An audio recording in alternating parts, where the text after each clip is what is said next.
Hello everyone, আসসালামু আলাইকুম। তো এই তো আজকে থেকে আমার সেমিস্টার, মানে আমার ছুটি।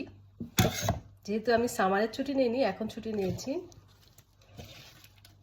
তো আজকে আমি বাসায় তো রান্না করছি হচ্ছে এই দেখুন, বড় বড় গলদা চিংড়ি। দেখেন কত বড়। তো কে কে পছন্দ করেন আমার মতো এরকম বড় বড় চিংড়ি খেতে? কমেন্ট করবেন তো। আর এটা আমি খুব সহজেই কাটি, একটা কেটে দেখাই।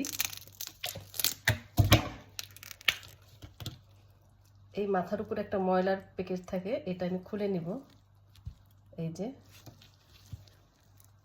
আর হচ্ছে পুরা আঁশটা খুলবো না, শুধু পেটের অর্ধেক থেকে ছিলে নিচ্ছি। আর এই বড় চিংড়ি কাটা একদম ইজি,